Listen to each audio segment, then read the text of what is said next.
ఎంతసేపు గత ప్రభుత్వ బకాయిలన్నీ మా మీద బుద్ధి చల్లే ప్రయత్నమే చేస్తూ ఉన్నారు అధ్యక్ష. మా రిక్వెస్ట్ ఏంటంటే government is a continuous process. 2014-15లో బీఆర్ఎస్ ప్రభుత్వం వచ్చినాడు. ఇదే కాంగ్రెస్ ప్రభుత్వం మాకు కూడా 2000 కోట్ల రూపాయల ఫీజు రీఎంబర్స్మెంట్ బకాయిలు మాకు పెట్టిపోయారు. ఆ రోజు 2000 కోట్లు బకాయిలు పెట్టిపోతే మేము ఆ రోజు చెల్లించాం. మేము మీలాగా బకాయిలు పెట్టిపోయారు మేము ఇవ్వము అని అనలేదు అధ్యక్ష. Government is a continuous process అని చెప్పి ఆ రోజు 2000 కోట్ల రూపాయల బకాయిలు బీఆర్ఎస్ ప్రభుత్వం చెల్లించింది. ఇక రెండో విషయం అధ్యక్ష, బీఆర్ఎస్ హయాంలో అసలు ఫీజు రియంబర్స్మెంట్ ఇవ్వనే లేదు, జరగనే లేదు అనేటువంటిది పూర్తిగా సత్యదూరమైనటువంటిది. మేము పెద్ద నోట్ల రద్దు లాంటి ఒక ఆర్థిక మాంద్యాన్ని ఎదుర్కొన్నాము. 2 సంవత్సరాలు కరోనా వల్ల కూడా ఆర్థిక మాంద్యాన్ని ఎదుర్కొన్నాము. అయినప్పటికీ కూడా ఏ సంవత్సరం కూడా 2000 కోట్లకు తగ్గకుండా 9.5 సంవత్సరాల్లో 20,000 కోట్ల రూపాయలు ఫీజు రియంబర్స్మెంట్ బీఆర్ఎస్ హయాంలో చెల్లించాము. సో మా రిక్వెస్ట్ వల్ల కూడా ఇవాళ కాలేజీలు, డిగ్రీ కాలేజీలు, జూనియర్ కాలేజీలు ఇప్పటికే రాష్ట్ర వ్యాప్తంగా మూతపడ్డాయి అధ్యక్ష. సగానికి సగం మూతపడ్డాయి అధ్యక్ష. వాళ్ళకి ఏమవుతుందంటే అధ్యక్ష, కరెంట్ బిల్ కట్టకపోతే కట్ అయిపోతుంది, మున్సిపల్ ట్యాక్స్ కట్టకపోతే కట్ అయిపోతుంది, వాటర్ బిల్లు కట్టాల్సిందే, ఉద్యోగులకు జీతాలు ఇవ్వాల్సిందే. ఇప్పుడు 2 ఏళ్ళు 15 నెలలు 2 ఏళ్ళు ఒక్కసారి వరుసగా బిల్లులు రాకపోతే అధ్యక్ష కాలేజీలన్నీ కూడా ఆగమైపోయేటువంటి పరిస్థితి ఉంది.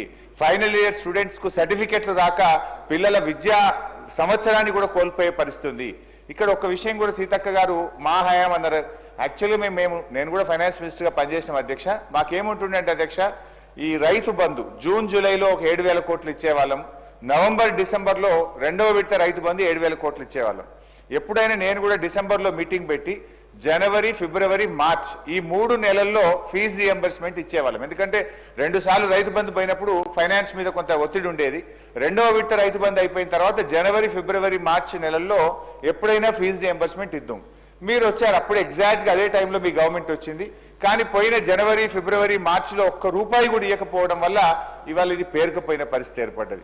సో నేను అనేది ఒకరి మీద ఒకరు చేయడం కాదు, కానీ విద్యార్థుల భవిష్యత్తు, లక్షలాది మంది విద్యార్థుల భవిష్యత్తును దృష్టిలో పెట్టుకొని, కాలేజీలను భవిష్యత్తును దృష్టిలో పెట్టుకొని దయచేసి ఈ జనవరి, ఫిబ్రవరి, ఇప్పుడు ఈ మార్చి నెలాఖరులో ఉన్నాం కనుక ఈ ఒక 2,000 కోట్లన్నా మినిమం వెంటనే ఇవ్వగలిగితేనే ఆ కాలేజీలు, ఆ పిల్లలు బయటపడే పరిస్థితి ఉంది అధ్యక్ష. మన సీతక్క గారు ఒక 800 కోట్లు ఇచ్చామన్నారు. ఇవన్నీ కూడా కేంద్ర ప్రభుత్వం నుంచి ఎస్సీ ఎస్టీ కాంపోనెంట్ కింద ఢిల్లీ నుంచి ఏవైతే డబ్బులు వచ్చినాయో అంతవరకు పాస్ ఆన్ చేసినారు. రాష్ట్ర ప్రభుత్వం నుంచి మాత్రం నిధులు విడుదల చేయడం లేదు.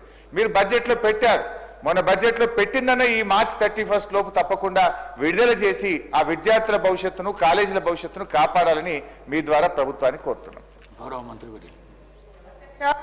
కాలేజీ యాజమాన్యాలతోటి ఆల్రెడీ మా డిప్యూటీ సీఎం గారు మాట్లాడి మీకు దశల వారీగా ఇవ్వడం జరుగుతుందని వారికి హామీ ఇవ్వడం జరిగింది అధ్యక్ష. ఎవరి సర్టిఫికెట్లు కూడా ఆపొద్దని కూడా వారు ఆదేశించడం జరిగింది అధ్యక్ష. అదేవిధంగా కున్నంనేని సాంబశివరావు గారు పర్ఫెక్ట్గా ఏ టైంలోపు మీరు ఇవన్నీ ఏ వాయిదాల పద్ధతిలో ఏ కాలేజీలకు చెల్లిస్తారని అడగడం జరిగింది.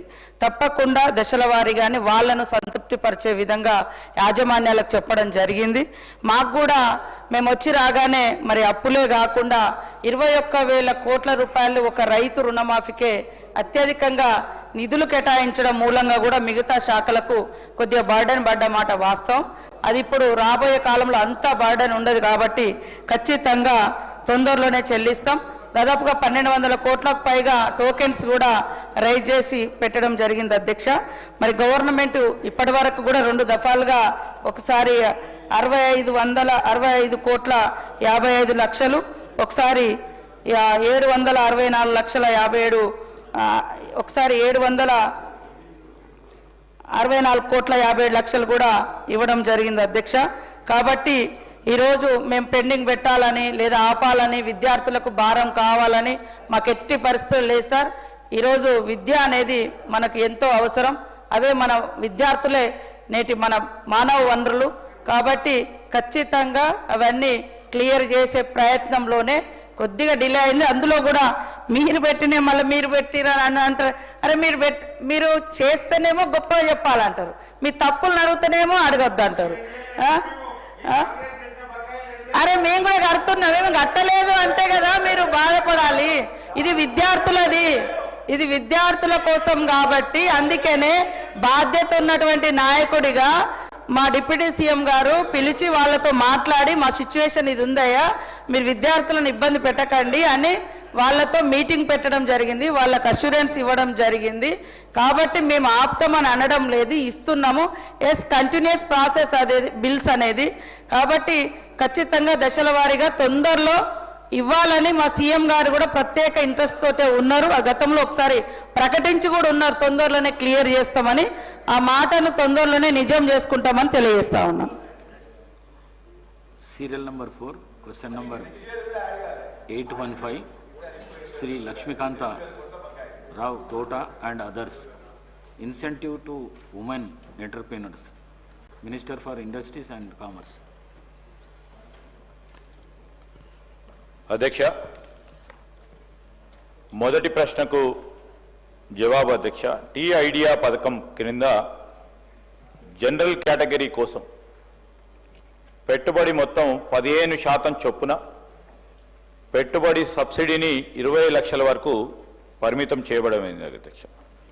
అయితే మహిళా యాజమానులైన సంస్థల కోసం అదనంగా 10% పరిమితి, అంటే 10 లక్షల వరకు మొత్తం 30 లక్షలను ప్రభుత్వం సమకూరుస్తుంది అధ్యక్ష.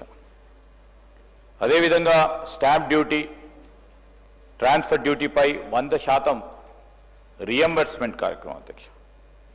పారిశ్రామిక ఎస్టేట్లు, పారిశ్రామిక పార్కులో భూమి ధరలో 25% రాయితీని, అంటే 10 లక్షల వరకు పరిమితం చేయబడుతుంది అధ్యక్ష. పారిశ్రామిక వినియోగం కోసం 25% భూ మార్పిడి ఛార్జీలను 10 లక్షల వరకు పరిమితం చేయబడటం అధ్యక్ష. దాంతోపాటు ఒక యూనిట్కి రూపాయి చొప్పున నిర్ణీత విద్యుత్ సంబంధించిన రియంబర్స్మెంట్ చేయడం జరుగుతుంది అధ్యక్ష. నికర రాష్ట్ర వస్తువులు అదేవిధంగా సేవల పన్నుపై జిఎస్టీ, ఎస్జిఎస్టీ 100% రియంబర్స్మెంట్ చేయడం జరుగుతుంది అధ్యక్ష. సంవత్సరం ఒకటికి 9% గరిష్ట రియంబర్స్మెంట్ లోబడి సంవత్సరం ఒకటికి 3% అధికంగా నూతన సూక్ష్మ చిన్న తర సంస్థల ద్వారా నిర్ణీత మూలధన పెట్టుబడిపై తీసుకున్న